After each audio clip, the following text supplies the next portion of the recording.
Hey guys, we're at the Imp and the Ogre. My name's Paul. This is Ryan. And today we are talking about the City of Skulls. We are, as per usual, the rundown of the adventure. Was originally published in 1993, designed by Carl Sargent. So this was an adventure originally for the Greyhawk campaign setting, but the little tweaking, you could obviously use it for anything that you wanted to. And it's for players of PC level 6 through 8. Though it was recommended that you run this with like 9 to 12 PCs was the suggested range for it. But Is it not the other way around? Sorry, yeah, 6 to 8 PCs of level 9 to 12? That would be correct. Yeah, 6 to 8 PCs of 9 to 12th level. Yeah, I just read my stuff backwards. All right, let's get my game face on here. So sorry, fewer PCs of higher level. There you go. And this is for second edition D&D originally. So what happens in the adventure? What's the Cole's Notes version? Cole's Notes, you and your team are tasked to break into the city of Duraka and infiltrate their prison to retrieve a member of some guard at some point, Homer. Yeah, no, it's a captured monarch. You think he's a king or something like that. It takes place in Greyhawk, having following a major upheaval, lots of wars and whatnot that happened in the campaign setting, none of which I really care to get into. But basically, during this conflict, a leader of the good guys was captured. The Knight Commander of the Shield Lands. There you go. So it's a infiltrate and recovery style adventure, which theoretically should be pretty interesting and pretty sneaky. In reality, I kind of found that it wasn't super sneaky. Not much sneak. There's minimal sneaking, surprisingly. But yeah, I don't know. My overall impression of it before we dive into the details of it was that it seems hard, right? Like the likelihood of success seemed low to me. Just going through it, reading it, mostly dealing with the notoriety system that we can talk about now, I guess, or do you want to? Yeah, let's talk about it before we start. But yeah, my impression is that, difficult adventure. And in the beginning, they never really make it clear that it's okay not to succeed. But at the end of the adventure, there's like a briefing that says it's okay not to succeed. So you might run in there just thinking they're supposed to succeed at doing this. But yeah. Failure is an option. And I mean, I don't know. Do your players ever run away? Well, that's it, right? They're there to win and play D&D. They're not going to leave, I don't think. Unless it's like dire straits, but maybe even not. Just go to the end, like for the boys, just keep going. It's a rare group of players that are actually willing to accept the fact that maybe they're going to fail. So I could definitely see players just assuming that, we finally made it through all this stuff. It can't be that much worse. Like, we should just be able to knock off the last room or whatever, and then just a TPK. Because this adventure actually doesn't allow you to rest. No. Right? Like, the expectation is that everything happens within quickly one day, more or less. Once you start, there's no stopping. I guess there's a little bit of flexibility early on, but not really. Mostly to this concept that they built into the game, which they call their notoriety system. And I thought it was a neat idea in concept, but I could see it being problematic in how they apply it. Right, yeah. So do you want to explain it? Yeah, sure. The notoriety system is effectively like a visibility system for the players in the evil area, whereas the more interactions that they kind of fail or don't pass successfully or without tact or combat encounters, they gain points on this notoriety system.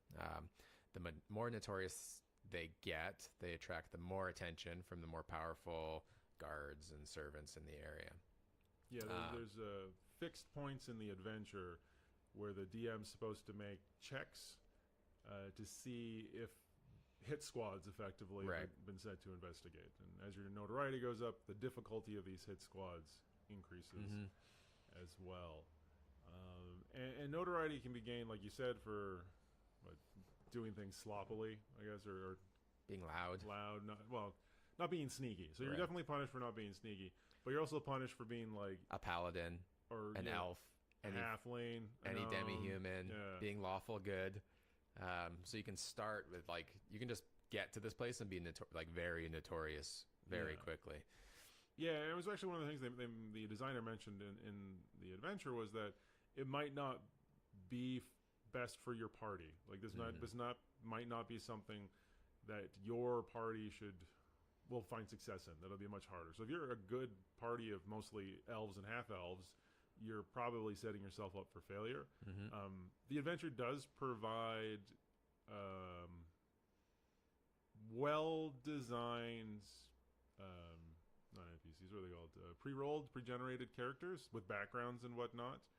So, I mean, I guess an option could always be that this happens as part of your campaign, but your PCs aren't directly involved. You know what I mean? Like it could be one of those. Meanwhile, back on the ranch, and then you get to play these other characters, and they act out, and then you can include the consequences of this adventure as part of what happens next in your campaign. Right. It could be like a good cutscene type adventure if you wanted to break from your regular campaign to do something else. Yeah, I mean, especially with an adventure like this, where I feel that the chance of success is so low, Right. and the real possibility of everyone dying and getting captured It's high. If you do it with say the pre-gens, then there's less sort of emotional cost to it. That this, as written, I think this could be the end of your campaign. If things don't go your way, if rolls don't go your way, then your players are doomed. So I don't know. It's just something to keep in mind if you're looking for a standard prison break type of adventure. This one's a little unforgiving, I guess, is the way to think about it. Some of the things about the notoriety system as well that I didn't particularly care for. If you're an elf and someone sees that you're an elf, then yeah, there should be penalties associated with that. But I don't think the penalty should be being present. Just in the party, right? Yeah. Like if you are disguised, with all like magical disguise or otherwise, that you don't outwardly look like a elf, then I don't think that should be a problem. If you disguise your halfling as a goblin, I don't see why that should be a problem either. You know what I mean? So, I mean, I guess some of this could just be DM's discretion. That if your players do a really good job of hiding, then you shouldn't penalize them with their notoriety system. Yeah, I guess to mention too, this like adventure is set in a campaign setting in a setting too, right? Like it references the Ayuza's hand. Like again, there's another book about the whole cult. So there's a lot of information missing too that that you don't really need. It's an adventure that's really well integrated into the updated Greyhawk setting for this particular time. So it obviously works best if you run it as part of a campaign set in that historical time in Greyhawk. But I think it can be run as just a prison break. I would make some substantial modifications. But the prison's well laid out. It's a tough prison and what have you. So I think it's usable as is. And the one thing I wanted to mention about the notoriety system and where the chance of failure really comes in there is that depending on your notoriety and depending on where you effectively first fall on it, because the way it's set up is there's different breakpoints for the difficulty of the hit squads, and once you've defeated one of the hit squads, you would, if you rolled that low again, it goes to the next highest, right? So as the game progresses, even if you haven't really been accumulating notoriety, if you start with a high notoriety, started with a high initial fight, it moves up. Yeah. Ultimately to encounters that like you can't beat. Right. Like if you are slow and you keep getting hit squads sent after you, eventually you're gonna fail. Like it's set up with a sort of an internal timer that's based off of these notoriety checks. Yeah. If your players, and this is why we sort of mentioned that you can't rest. Resting accrues notoriety. So the more you rest, and it's like by an hour or something like that. It's something ridiculous when you're resting. Like when you're not actively fighting, you accumulate notoriety every hour. So if you're just sitting around trying to rest for 8 hours, suddenly, demons are coming to giant super arrest high you. priestesses and stuff like that. So it's I don't know. It's very punishing.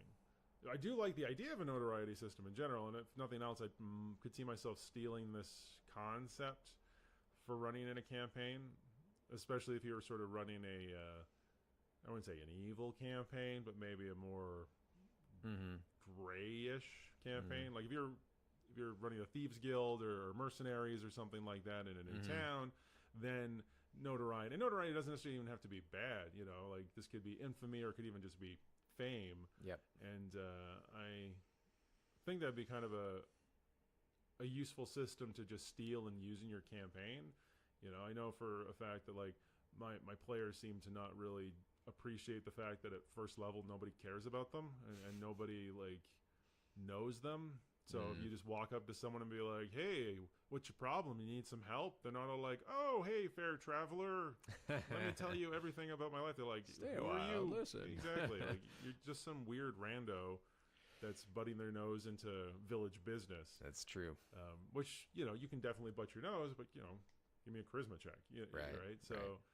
I think if you had something built in, and there's lots of adventures that I've run that have this, and there's game systems that have it, but I think if you have it from the get-go that your players know that, there's this built into it, and you build fame points, it becomes another type of treasure, which is kind of neat. A resource. Yeah. I think you could have encounters and adventures that you don't get a monetary reward for, but your players would still be happy knowing that like you've gained prestige. Right. You're more famous now. Yep. Even though there's not the ogre didn't have any money, but everybody in the area knows about Squinting Tom, the troll, the bridge ogre, and so building. Squinting Tom. Well, building up having a system in place to track your building up of fame as you progress through your adventuring campaign. I think having an actual numerical value to that has merit, but this is kind of off adventure topic. Okay, so general other impressions. I like the politicalness of it. Like unfortunately, the players don't really find out most of this until the end. But I will get to there eventually. But I think it's pretty neat in that it's not the usual, right? Like your players. It's like an anti-reward. It it goes against the trope for sure. Yeah.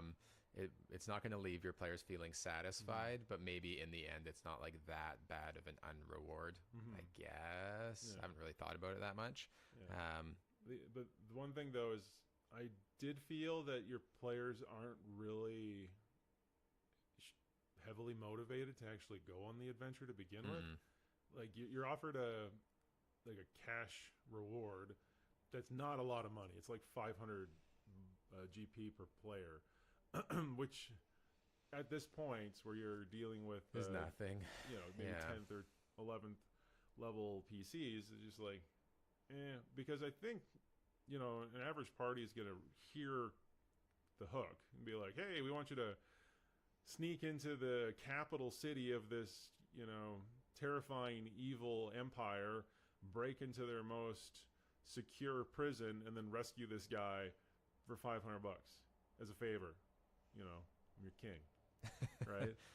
Which is basically it. And I just any smart player at that point is just going to be like, no. Yeah, it's not like, who is this guy? Like the risk reward standpoint is pretty low. It would be good to build it into your. Would be a good adventure to build into your campaign if there was like an NPC that they really liked along the way, and then if they are the one that end up being captured, and then at least there's incentive to go in there because there's no real reason. I was also thinking that it would be kind of fun that you could. This is a kind of a fun adventure if you did it like a Dirty Dozen, the movie Dirty Dozen, and for everyone under a certain age. Suicide Squad, which more people are probably familiar with, but the idea that if you take a bunch of criminals and you send them on this adventure, with the promise of, say, release afterwards. So this could also work if your players had been, say, captured during or something. had, you know, as part of their last adventure, maybe really broken the law, you know, intentionally, you know, even for it's the right reasons. And I'm saying you know a lot, but I you know. Let's just get out of my mind. All right, so if you had a situation where in the course of actually doing the right thing, they got into big trouble or they had to kill a member of the minor nobility who was actually a spy and they had all this information but there wasn't any proof of it, they get in trouble, they get in jail, and this can be the way that they get exonerated or something. So if you're actually good people, then you'd want to do this anyways, right? Like, I mean, just thinking on that, like, we're not even talking about the adventure, but going down, following this trail, Sure. like we're doing the Red Hand of Doom. Like, there's plenty of opportunities for them to get captured throughout that adventure. Yeah, we're not talking about that I know, but right now. But I know, but like they can get caught in that adventure. If they were caught by the bad guys, transplant this, they have to, you know, rescue a bad guy from the good guys back. Like it would be comical. Yeah, no, you could definitely use it as part of something like that. But I think in general, whatever reason you use, I think the default hook is kind of weak, which is also sort of an argument for using the pre-generated characters because all of them have sort of built-in reasons why they would agree to doing this. Yeah. Whereas your standard party, unless they're the lawfulest of lawful good people that'll just rescue them because they'll rescue them, which I don't think is the best party to go in here because what you're doing is you're sending in a party to rescue one person out of a prison of potentially a bunch of people that need rescuing. Yeah. Right? Well, all of them need rescuing. Yeah, but I mean, some of them might be in there for good reasons. Right. But there's obviously going to be other individuals that would merit rescuing. But you're saying like, no, you can't rescue everybody. Just one dude. Just the one. There's the one. I just only need one to finish my quest. The other 50 people there, no problem. You get to stay behind. So if you, I think you need tighter screws to force them to go there. So if you agree to go on this mission, you end up getting briefed by the advisor, wizard. He kind of tells you what's going on in the city, what you might expect. They bestow upon you a bunch of wands and a bunch of potions and kind of equip you with hit squad materials, basically. Yeah, you're given a lot of single use, or you know, partial use items, because once again, there's no resting effectively, except the potions of vitality that they give you. Yeah, which aren't even, they just get rid of exhaustion. Like it doesn't even. Would it not restore your spell slots too, though? Like you couldn't rememorize spells, but you could right? Because it gives you a long rest and a drink of a potion. I don't know. This is where those situations where like 5th edition versus 2nd edition mechanics get a little wonky. I mean, you could theoretically give everyone one potion that effectively gives you a long rest if you wanted to use it. So it's really kind of up to you. And this is one of those sticking points is the mechanics of the adventure kind of depend on certain spells, and there have been some changes between 2nd edition and 5th edition for how certain spells work. So, for example, one thing we'll talk about in a second here is that you're supposed to use plane shift to get to where you want to go, but in 5th edition, plane shift isn't exact. So in 5th edition, there's no guarantee that you could theoretically plane shift outside the city. Right. You could just say like, I want to get close to the city, and you could end up plane shifting into the middle of the city. So some of that wonkiness you'd either have to hand wave or adjust for, but whatever. So if you agree that basically the next part of the adventure, they just plop you outside the city. Yeah, they're just like, oh, you agree, and then it's like a time warp, and then you're outside of the 20-mile radius of the city. Well, the way to get into the city is they provide you with scrolls of plane shift, and the problem with this place is inside this city there is a portal to the abyss or the nine hells or something like that. I can't remember which place specifically, but there's a portal. So if you try to plane shift too close to the city, you have a basically increasing chance of getting sucked into the abyss, we'll call it, by accident instead. So you have to go plane shift to wherever. 20 miles outside of the city. Well, you have the double plane shift, right? So you got a plane shift off the prime material plane to wherever you want to go. You know, go for a holiday someplace briefly if you want to. And then plane shift from there back to the prime material 20 miles outside of the city. So you're in hostile territory, and then you have to make your way from the outskirts of the city into the city. One thing I did like about this is that there's no timeline of when you have to start. Right. So your players can spend as much time as they need to prepare effectively, but once they get started, you're on a pretty hard timer. Yep. And just one other little note I noticed that I made here was that I'd forgotten that in earlier editions, like 2nd edition, you can't buy magic items. You have to trade them. So you get given a whole bunch, and you might have some magic items already. So there's going to be a fair bit of bartering, maybe, of I'll trade you one of these for 2 of those. Yeah. And I thought that was it was a neat reminder of something that I'd forgotten about. Right. And maybe pining for the good old days where you didn't have ye old magic shoppy, where you could just buy whatever you wanted. Though I don't believe 5th edition, I'm pretty sure you're not supposed to be able to buy magic items by default, at least. Right. Okay, so you get there, and you have to get from the outskirts of the city basically to a dock area that's on a lake. Yep. And I did like that there was some encounters between your plane shifting in and getting to the lake that could be completely avoided by lying. Yep. Right. There's patrols. You can just bluff your way through them, or you can end up murdering everybody. And of course, if you murder people, things get harder. But yeah, I mean, you go through, you dodge or fight through a couple of minor encounters. You get to the wharf area, and you're trying to get into a sewer outlet. Yeah. Because that's how you're going to sneak into the prison, is through the sewer system. Yep. Which is fine. I did find that there's a random alu fiend, which is like a half what are they called? Half succubus fiendy thing, I believe. That's just there, like watching it. Like you can't avoid this. It's like invisible, I think, too. It's polymorphed, and there's just some person watching you, and then her and her associate, other demon or fiend, ambushes you, and it's unavoidable completely. I didn't like that. I'm not a fan of unavoidable encounters. It's punishing for your players being creative to get there in the first place. Well, it's so hard to get through the wharf without triggering a fight, because there's a militia station there. If they're just poking around looking for the sewer outlet, like well, even if you talk to like the customs officers, the dock as they call them, air quotes on custom officer.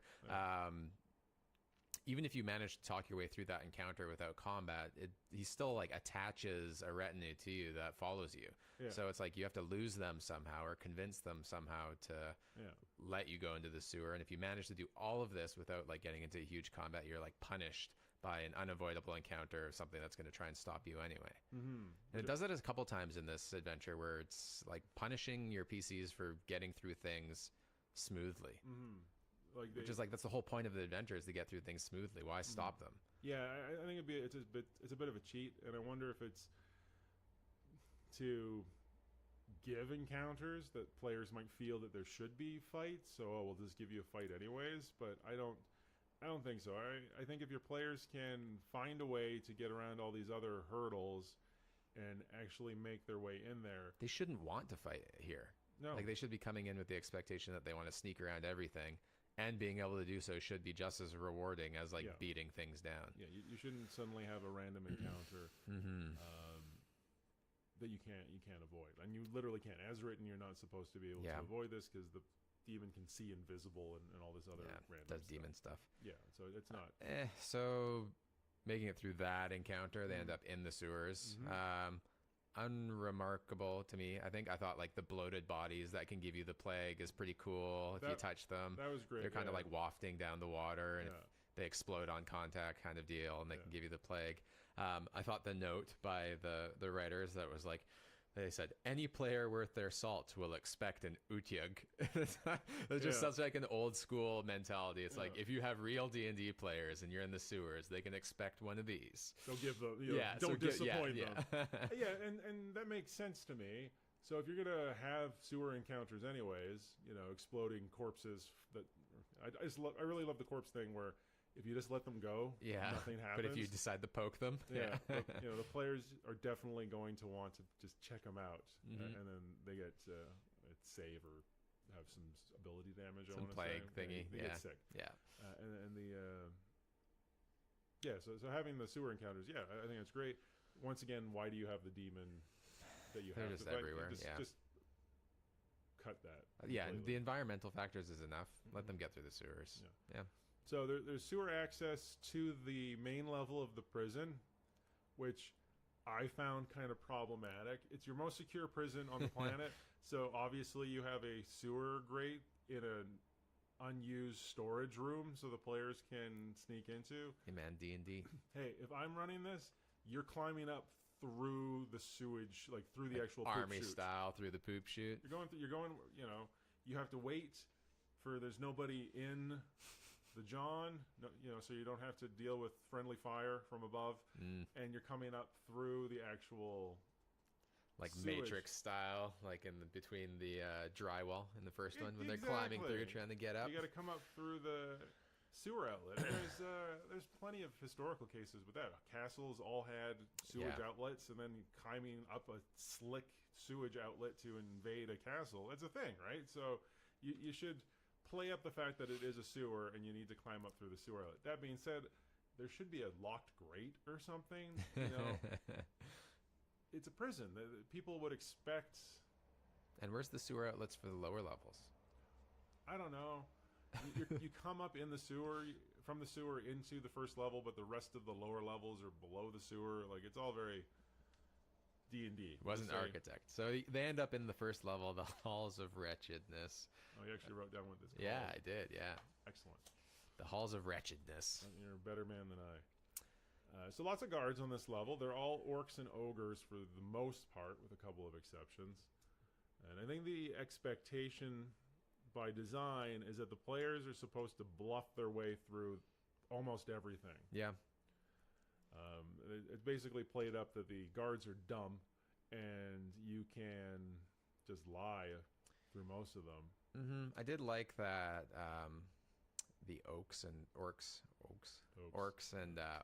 they could smell out elves and half elves. I thought that was kind of a neat, which wouldn't really be a problem if you were covered in refuse coming out. Yeah. So, that was neat. They definitely expect that you're going to use a lot of charm spells in this adventure. And once again, this is one of those situations where the differences between earlier editions and later editions are going to be problematic. Because in second edition, if you charm somebody, they were charmed for like a day before they got another save. Yeah. In fifth edition, you charm somebody, they're charmed for an hour. So it's unlikely that you'll be able to charm somebody, get some information from them, and then leave them while you search the rest of the place, because they're going to, it's going to take more than an hour. They're going to no longer be ensorcelled, and then they're going to set the alarm. So you either need to bluff your way through everything or murder everybody. Yeah. Both of which are options. But if you're caught in a lie or you start murdering people, it wasn't really talked about so much in the adventure, but to me, what happens if somebody gets onto the streets? Right? Like, that was never presented as an option, that you start fighting the orcs and one of them just runs to warn everybody that the prison's under attack. Well, there is like a moment in this where there's like a drow, isn't it? That he's just waiting. Or is that's later. Yeah, I know what you're talking about. Yeah. That's when if the party ends up going on the streets, that's something that can happen. But on the first level, and this is pretty much the only level that you have to be concerned about somebody running to go for help due to reasons that we'll get to. So while you're kind of de-incentivized from murdering everybody, your safest bet is to murder everybody. For sure, yeah. Like, just go room to room and try to quietly just assassinate all the groups of guards so you don't have to worry about them suddenly being like, wait a minute. There was something hinky about all that. Anyways, I guess regardless of how you decide to handle the basic guards, to progress in the adventure at all, you need to track down the jailers, the jailer for this floor. It's a priest. There's just a couple people I think that you can get. Well, the priest's the one who has the most information. There's the priest with his assistant who can also give you some information. Yeah. And there's the Fomorian giant guard as well. So of everybody on this floor, those are the three individuals that you are guaranteed to have some sort of conflict with. And if nothing else, you're going to end up fighting that Fomorian. I don't think there's a way of really dealing with that without severe conflict. So you're going to kill a Fomorian because even if you sneak past him, he can be summoned to defend the jailer. And the idea is you're going to, once again, either incapacitate or charm this individual. You're probably not going to be able to bluff your way past him. He's not particularly loyal. He will give you information. Oh, he doesn't want to die. No, he'll give you information and, begs you to give him a fake beating to get it out. So, but you're gonna have to beat the Fomorian before that happens. So it's fine. So he can fill in some of the details of the way the prison works. So this is where the players are gonna find out that there's a room that you can, with the proper command words, you can teleport between the first, second, and third levels, and that there's different command words for the second and third levels. Okay, he can give some information about what's on the second level. Doesn't know hardly anything about the third level other than it exists. And he can inform them about the trap stairs. So there is a stairwell that actually connects the first and second floors, and that there is a very nasty trap that gets triggered unless the PCs are dressed as one of these priests with the unholy symbol displayed and a bunch of other stuff. So all that information they can wrangle out of this one character. So once again, I think it's one of those situations where you as a DM have to decide how hard you want the players to work for this information, right? And how chatty, I guess, your players are at the table. Because this is a hostile witness. This isn't somebody who actually wants you to succeed. Right. So we'll provide as much information as necessary so you don't kill them, but without knowing what questions to ask, they're kind of stuck. Sort of like, he's a self-serving NPC too, so it makes, you want to interrogate him. I think that's sort of the option that they want you to go with and not end up killing him. But like, if you do interrogate him and get the information, you probably should just kill him. But which also makes it difficult because you're expected to be like lawful good PCs, right? Or something. What's stopping him from, as soon as you all leaving to go to the second floor, walking out and just being like, yo, we've got a problem? Oh yeah, no, I think he would definitely betray you. He's no reason not willing to betray everything that he's working for. Of course he'll betray you.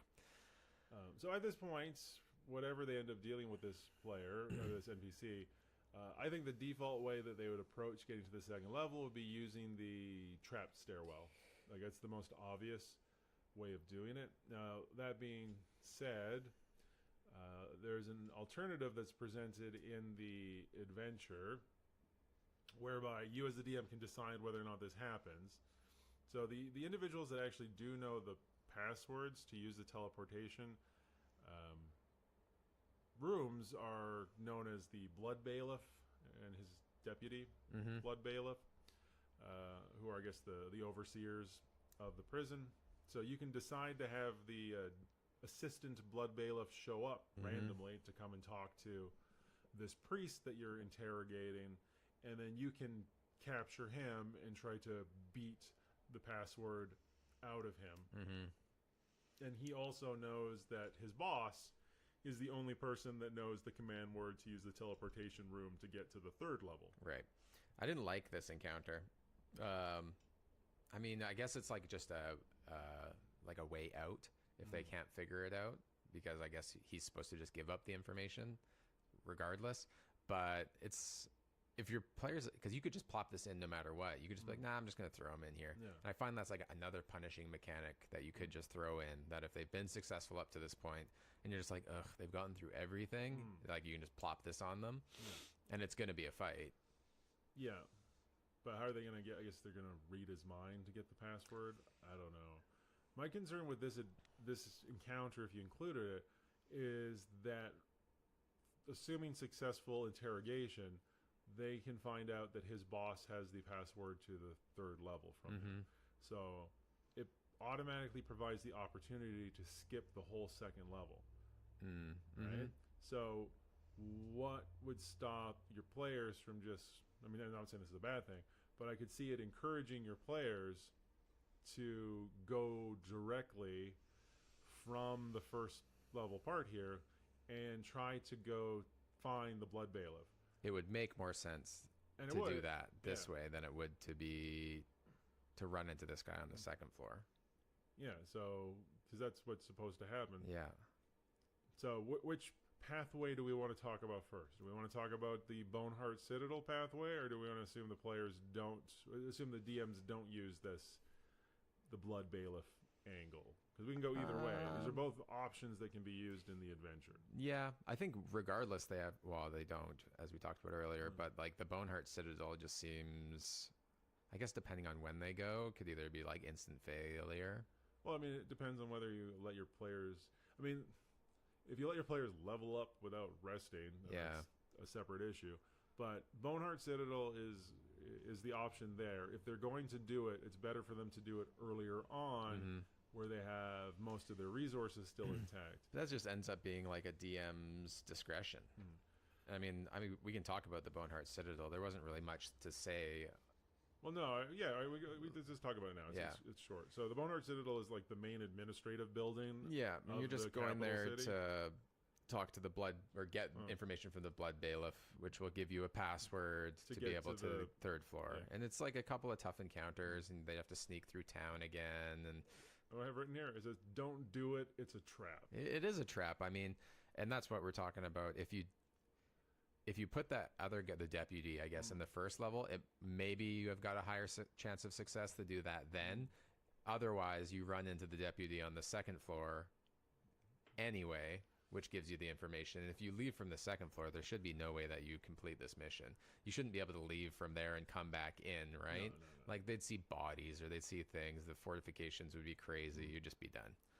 Yeah, so you have to get past the door guards even, and there's really no good reason for you to get in there. The Blood Bailiff himself is not incentivized whatsoever to give it to you. No. If you beat it out of him, he gives you a fake one first. So you need to have like detect lies running or something to even know that it isn't the wrong one. So you just had a fight inside the the main judicial building to get this information. So how are you going to get out of there? I mean, one of the suggestions they have is that there's like the chief judge is there, so you can like extort him into giving, or take him as a hostage to try to get out. Like, as presented, it's like all the tactics that they want you to employ just don't seem like good tactics at all. They're like torture and trick and kill to get your way down there. So it just seems like it's very difficult to get the passphrases from any of these individuals. And if you manage to get the passphrase, getting out of there and then back to the prison to actually use it without, I mean, you gain a ton of notoriety all through this. Yeah. So you're already going to be fighting hit squads in the streets and whatnot. It's awful. And then coming back to the Drow extortionist that you remembered earlier. So on your way from the prison to the The Boneheart the Citadel. Boneheart Citadel. There's just an invisible dro in an alley that just pops out and is like, hey, what are you guys doing here? And then if you don't have a thing, he's like, I'm just going to call the guards. He wants a bribe. Yeah. He wants 2,000 gold pieces, or he's going to rat you out. Yeah. Which is really funny because that would wipe out basically all of the reward money that you were offered. Yeah. So just also an unnecessarily punishing thing. It like happens anyway. I mean, it's already tough enough. Don't throw something in there that's just going to punish them. Yeah. I don't know. The whole teleportation room thing seems like a cool mechanic, but as written, I don't think it's particularly practical that the players are ever going to use it. So why include something that the players aren't going to ever use? I don't know. I mean, it seems like it's more designed to trick them into trying to get the information, which is right. Actually, this kind of reminded me of some of the stuff that was, you find in competition adventures. Right. Like this whole adventure strikes me as like, if you were trying to see how many parties could actually make it through the end, it would work quite well because there'd be just tons of attrition going through it. Yeah, maybe. Yeah.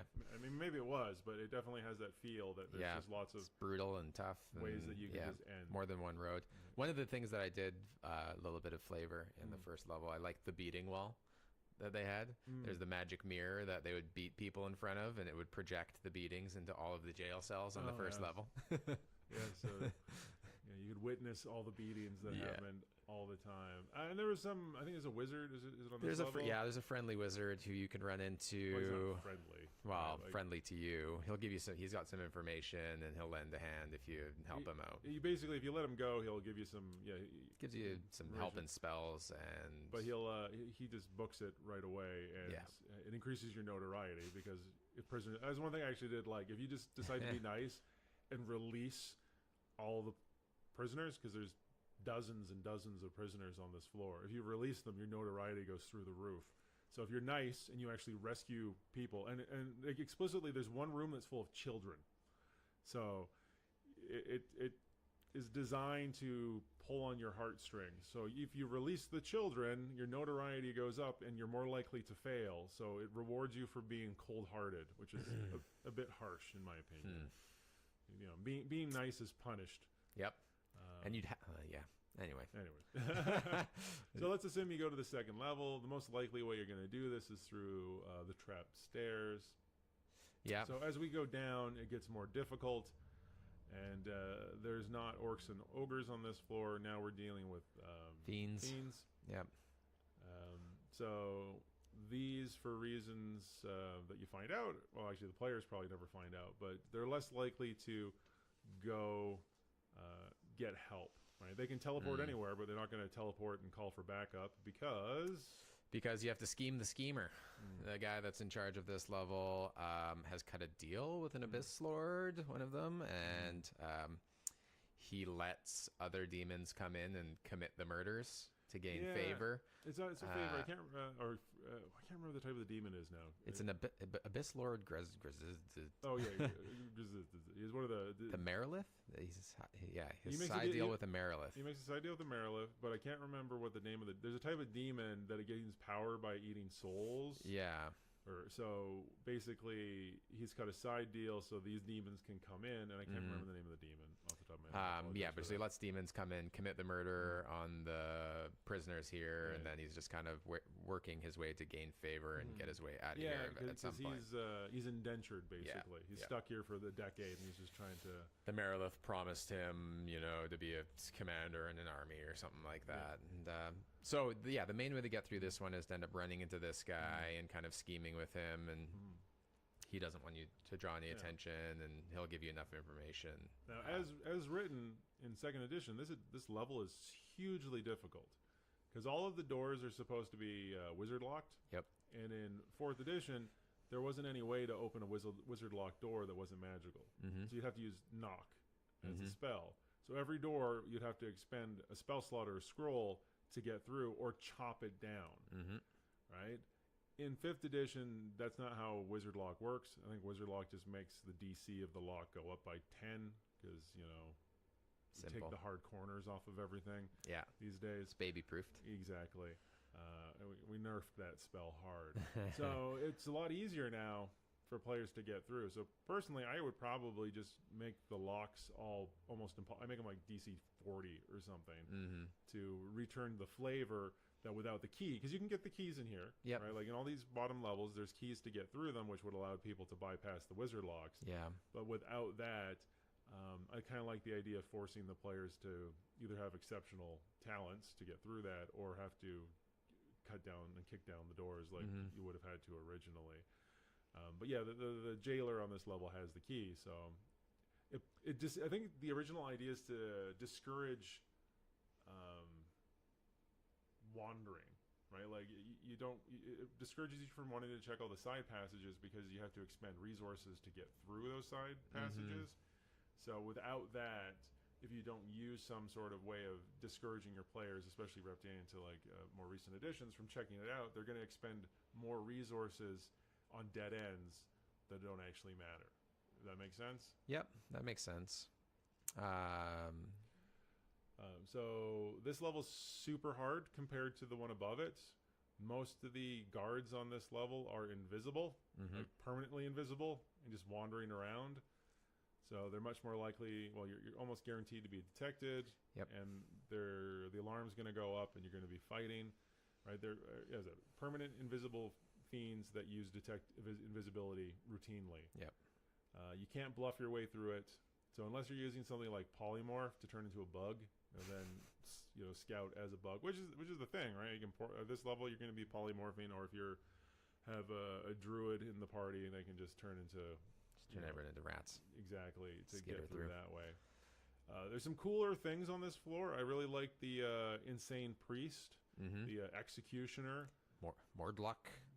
I didn't write his name down, but yeah. I like that he had a wax museum where he made wax statues of his, more accomplished kills, if you will.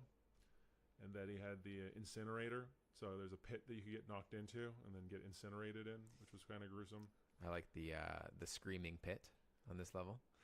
Go in and you become insane. Oh yes, that just seems like a mean. Like it's a room that you can end up in by accident, effectively. But you can't get out of it. It's like you can only get in magically and get out magically. So it's like if one person goes in, you'd have to use they recommend using telekinesis to try and get them out, but they'd be insane. Yeah. It's a room designed to drive prisoners insane that the players can get there. There's a cool NPC elven mage that's here that they can rescue if they want. The jailer has the wizard's spell book, so you can actually get a functioning wizard. But that once again assumes that you're going off target. You have to be wandering and looking in places and then doing side quests on the main quest. Which vastly decreases the likelihood you're gonna survive. So regardless of basically regardless of how sneaky you are, due to the way this level is structured, you're going to end up fighing you'll encounter the Cambion. The Cambion, yeah. I actually wrote his name. Zenshur is the name. I liked him. I liked, it's meant to be a role-playing encounter, I think. I think he's going to fight you to begin with, but he's willing to take a knee. He's willing to listen, at least, yeah. I thought it was cute. I was talking about the politics of the abyss. It's just politics of the abyss. Hey, don't worry about it. Like, it just makes sense. Yeah. So I kind of like the way they structure this. I like that they pointed out that he knows everything about the floor above, so you could test him to see if he was telling the truth or not by asking them questions about the part of the dungeon. What's your favorite color? Polygraph him. Yeah. He knows what the warden of the bottom level is. It's a Herzu demon. He knows how to get there. Yep.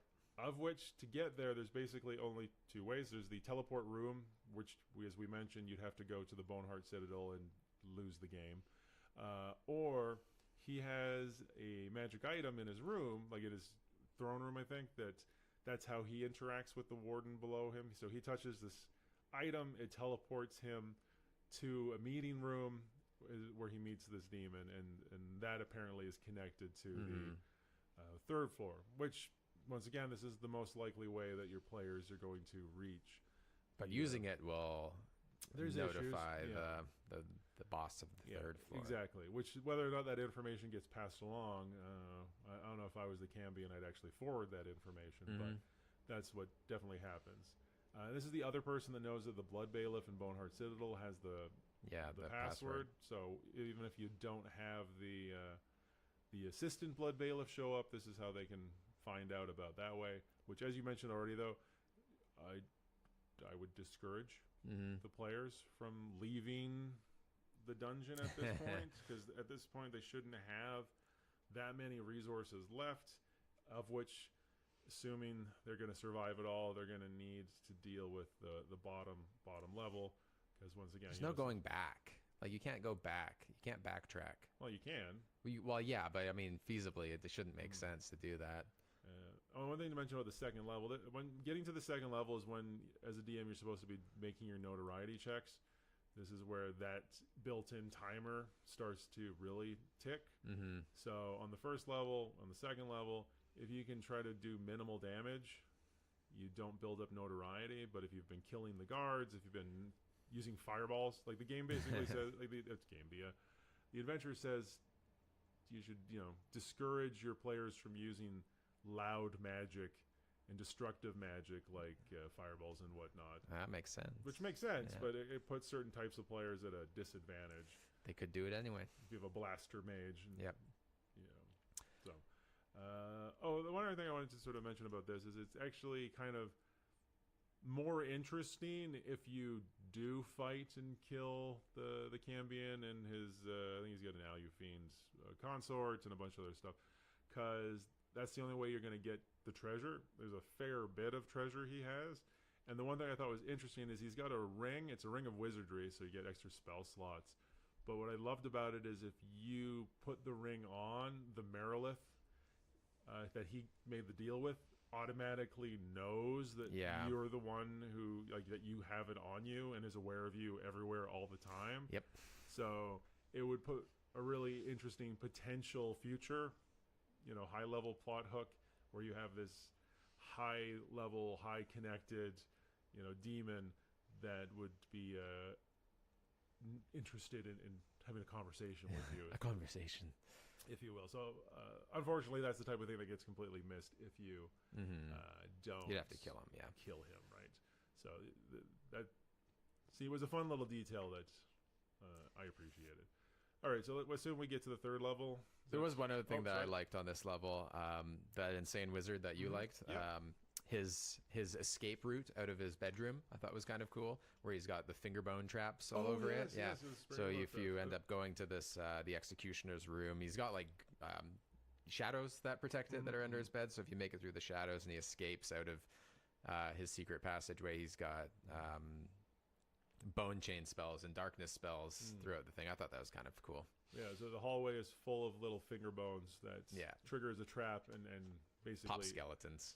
Like a dozen skeletons form, which was pretty cool idea. I like that. And I think in Boneheart Citadel there was also one of those as well. It's just kind of a cool mechanic. All right, so the bottom level of the prison, when we finally get here, really punishing. As soon as you get to the third level, you're supposed to make another notoriety check, and then there's a number of rounds before the hit squad shows up. So there's literally no way that the PCs are going to be able to clear this level before fighting a hit squad, and the hit squad might show up while they're fighting the boss, which vastly decreases the likelihood of them surviving. So if they haven't been careful, if they have a high notoriety score, they're going to lose on this level. Yeah. Right, like that's one thing I noticed just reading it. I'm like, ugh. The other thing I thought was kind of funny was that you can technically burrow to this level. It's 120 feet straight down, so you can mine your way to the bottom level and bypass all the other stuff. There was one part of this that I really didn't like. There's supposed to be a Marowak down here, and it says in the adventure not to put it there if your PCs are having trouble up to this point. And that just sort of to me, that's going against the theme of this whole thing, right? It's like you've worked your butt off to get down there. You've expended resources. Now this is, it's all about resource management getting there. And then you're removing some of the most difficult parts of this on the most difficult layers just cause. Yeah, there's a couple places in the adventure where it says, oh, if your players have been doing too well, this should happen. And I agree with you. I'm not a fan of that. Either it's hard by design, or they're already they set up to fail. Yeah, or they should just be rewarded for clever gameplay. You know, they managed to bypass all this stuff, and it's been a cakewalk this far. Then that's awesome. Yeah. They have no idea how lucky they are. They've been making amazing rolls and sneaking through. Don't punish them. You know, because it's not easy. None of this is easy to get through. No. And so if they've done it successfully, don't pull the rug out from underneath. And if they've done it poorly up to this point to expend all the resources, then don't take out the hard parts at the end. Then they get to die. Yeah, let them fail. Yeah, like this is, and I don't know. Even if you're reasonably careful, I think you're in trouble at this point. So you get to the bottom level. The odds of actually getting here using the teleportation room are basically zero. So little that I don't even think it's worth discussing the stealth option. You can't. You're yeah, they know you can't you're even there. get in here. And even if you did somehow manage to say you did the, burrowed through 120 feet of 120 feet of stone to get there, there's a stacking chance every round that the Herzo demon just knows you're there. Yeah, like he's so it's got an attuned to affinity his to level. the magic walls. Yeah. So every time you kill something, so there's a default percentage roll that you check from the get-go. And then every door you open, every monster you kill, you make another roll, the chance goes up and up and up. And eventually it'll be 100%. And also, you're like 6 to 8 PCs in here, supposedly, and you just teleport 8 people through his orb. It's just like poof, poof, poof, poof, poof. Yeah. He's going to know. Well, with the orb thing, if you take that way, so if you do the teleportation by orb instead of, say, the teleportation by room, he automatically knows. Yeah. So he shows up. Yeah. So you poof into this room, there's a portal, and then the demon boss just shows up, and he's like, what are you? Who are you? And we're the new jailer guys. So I did like, though, that if you, say, had an illusion of the Cambion, or if you brought along Gensher as well, he'll be confused for like a round, so you get one round of sneak attack in. But barring that, he just teleports away to prepare his defenses, which are substantial. So you make it to this room. Oh, I wrote his name down. Palmardek. Palmardek is the name. Palmardek is the name of the demon on this level. So you teleport in there. The only way to teleport away to get into the third floor is to use this portal that's in this room. Except when they use this portal, they take a ton of damage, and then if they fail a saving throw, they're paralyzed for 10 to 20 rounds. Right, like. It's 1d10 plus 10, or I guess 11 a bunch, to 20 round, right? Which means with some bad rolls, you just lose. So I guess it's expected that they just let you become unparalyzed. It's like these demons are so magical and powerful, but they don't have like an alarm system. Yeah.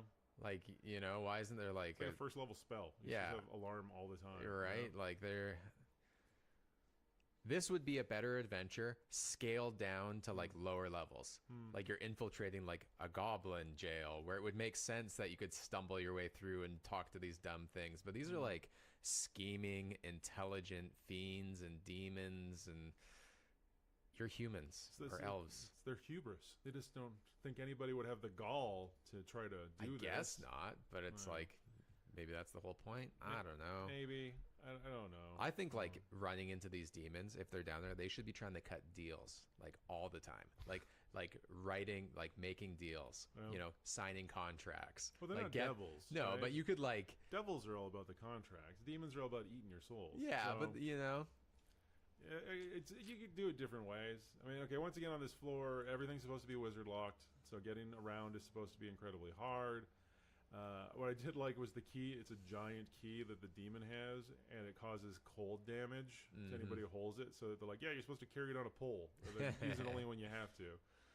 The prisoner is supposed to be in a random room here, so it doesn't even have a fixed location. Like, it doesn't really matter. It's between 2 cell blocks. There's 2 cell blocks, each with like 20 cells in it. So that's a lot of doors that you could ostensibly have to open. I was also sorely disappointed that there was just like humans down here.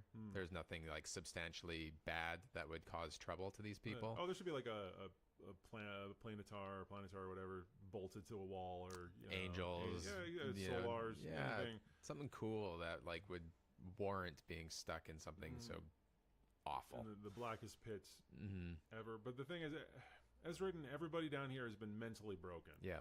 Right? They've been tortured and their minds are broken. Which is, like I said earlier when we were talking off camera, like, why keep them as prisoners at that point? Just release them to be wandering souls out there. You know, they're no good. They're not giving them information. They're mentally gone. They're shells. So, as is, you're going to have to fight. Like, there's no way that you get out of here without fighting the demon and all his little minion demons. So, it's a big fight. You're probably going to end up fighting him in his throne room. His throne has special powers. It's a magic item. Really tough fight. If you manage to win the day, there's a treasure chest full of like a ton of stuff, like huge amounts of coins and what have you. So if your PCs have things like bags of holding, they're going to be able to make out like bandits. If they don't, you're just like, well, you can take the prisoner or you can take 300 pounds of gold coins. What are you going to choose? So let's assume they didn't die and then didn't get killed by the hit squad. I was also, then they try and escape. But I was also bothered by this. Like, why? Like, I mean, there's a chance that you can get plopped into the abyss if you try and shift out, but just do it. It's like 100% chance, though, of where they are. So just go. Well, it does say that in the adventure, and we'll get there, because you can't get far enough away in the escape. So there's always going to be a chance you end up in the abyss. So it does make note that maybe they end up in the abyss and then have to hang out in the abyss for a bit, which is fine, I guess. But they definitely make a big point of the guy that you rescue, I think his name's Homer, can barely walk. So your movement speed gets decreased. So you have to now get out of there. This is the problem, man. Like, you're telling me you've made it to the 3rd level of the jail. You've killed everything along the way. Nobody's noticed this up to this point. They're sending hit squads. So they know you're there. They're sending hit squads straight to you. Then you have to go back to the 2nd level, back to the 1st level, escape out of the prison, get through the city, and then get 20 miles outside of the city. It's like, who would do that? Just take the risk and just shift. Well, that's what you're supposed to do. And what kind of was irritating to me as a DM is because after a certain point, the hit squads become it's basically a timer, right? Like, not just you make rolls at certain points, like there's an actual physical timer. Which means then as the DM, you need to calculate how long it takes them to walk out of each of these floors and then walk out, because that's what determines when the hit squads show up, which is an obnoxious bit of bookkeeping that I didn't particularly care for. So let's assume you're still winning the day, and then you get out of the city. You need to get to your 20 mile point. There's some more encounters on the way out, and I really did like one of them. You're running, and I think it's a party of like 200 orcs shows up and and stops you. And they're not looking for you. They're looking for other people. So they just have some questions to say, like, have you seen, a one-armed man or what have you? But if the PCs just panic, which they probably would, and suddenly that wizard that hasn't been allowed to use a fireball all day just starts shooting fireballs, it can make a big scene and all that fun It's like stuff. a funny contrast, because the first encounters are with orcs, I think, that also just have questions for them when they show up. So it's like that nervousness. You're trying to invoke the nervousnness. Yeah, it's good. So you're trying to sneak out. So I thought that was clever. Like, what if you had a bard? Couldn't you just like hop in a mansion in the bottom, just like hang out, shift out of there? Oh, with the Mordekainen's magnificent mansion. Yeah, I don't know. I don't know what level they'd have access to. Once again, there's all types of spells in 5th edition that might make some of the challenges that were put in this original adventure less of a challenge anymore. I don't play a wizard in 5th edition, so I couldn't tell you all the fancy spells that exist anymore. One thing that does happen, though, and it's basically the last encounter, is you're supposed to roll to see at what point a giant army of horsemen start running you down. And if you do at this point, they should teleport. Well, it's exactly what it says. But what I did like about it is the roll. You can't get 20 miles out, right? Like, so depending on what the roll is, you're closer to the city or further away from the city. Which means when they plane shift, there's always going to be a chance that you get sucked into the abyss by accident. But it's not even a problem. Like, it's just like, well, then they're in the abyss for a bit. Well, then until you can cast plane shift again, which is like a 10-minute spell. So like you're in the abyss for 10 minutes. Good conclusion. Well, you could be mean. You're like, and you're in the abyss. and a bunch of demons are around you looking really confused, and then they charge. Right? Like, you could be mean, but that would be super cruel. Hilarious, but super cruel. So, assuming you get back to the castle, whatever, with your rescue prisoner, I mean, it should be pretty clear to your PCs at this point that the prisoner is just not coherent whatsoever.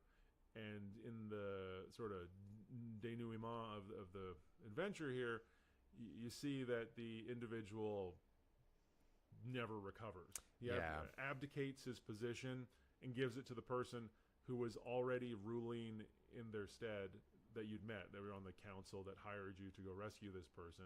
Like, literally nothing happens. The title that you get given a knighthood, but it's like a brand new knighthood that nobody cares about. So you don't get any prestige. You get minimal fame. This person is basically just shown around as a PR stunt. Yeah. Hey, look at this guy. Yay, he's alive. We rescued him. And to a certain extent, that's kind of like the best part of the adventure. Yeah, the anti-reward. I like. Yeah, it is. It's just kind of like, oh, okay. This could be like a great intro adventure if you sort of wanted to start like a political campaign, right? Like, and then you could. I mean, if you come back and everyone's not dead, could be disappointing for the guy that sent you down there. If he wanted you dead, you know, you could have an NPC that like fills you in that he didn't expect you to come back. He didn't expect you to bring him. You weren't supposed to survive. Right. Yeah. You weren't supposed to make it back. So you could tie it into something that could be cool in the end. But yeah, as a standalone coming back, there's no reward. You did a lot of stuff. The guy's not back. You're left empty-handed. You'd be feeling not so great about this empire. Yeah, your players might be really disappointed with how everything turns out. So you definitely want to either run this as sort of an aside, as sort of a standalone with, we're just going to do this adventure for fun, and we're never going to play this as part of a campaign. But or if they were interested in toppling an empire, it's a good way to start it. Yeah, I think you'd have to have what next tied to this. Yeah. Your next adventure definitely couldn't be like, oh, there's rumored dragon gold up in the hills, and then just go off, right? Because this is definitely going to leave a bitter taste in your players' mouths. So having something leading off of this, maybe they're approached by a rebel faction, you know, and there would be enough bad blood that would encourage them to be part of, say, putting somebody less. Start that rebel campaign, man. Yeah. So I think there's merit here, but it's really, really hard. Like, I just reading it, I can't imagine you making it through. No, I don't think so either. Right. And I mean, I'd like to hear otherwise. I'd like to hear people say, oh yeah, no, we ran it back in the day. It was super easy. I just, reading it, I don't see it. Yeah. Right. Like, I mean, there's the option to give up along the whole thing, right? But it's just like, but I don't know if players will do that. And I guess if they do, I mean, it's just run short in the same. You come back and they're disappointed. They're like, oh, you failed. Yeah, we kind of didn't really expect you to win. Yeah. And there's an NPC that kind of would tell you, like, if they wanted to succeed, he would have sent this NPC, like the high mage of this and the high the A team, not the C team. Exactly. So there's like very powerful NPCs around that.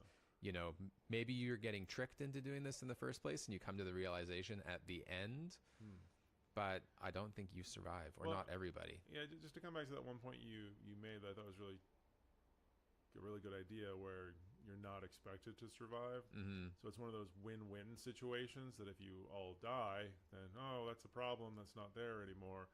But if you survive, then they have this PR thing. Yeah. So I could definitely see that, building that in. If I ran this, I would definitely use that, because that would be fun. And you could have some sort of reason. Maybe one of the party members is a noble. Maybe they have some sort of claim to something. Well, right, because like the whole idea was that rescuing this guy, even though he doesn't care about it, will give him political favor, is what it was about, right? Yeah. So it is win-win.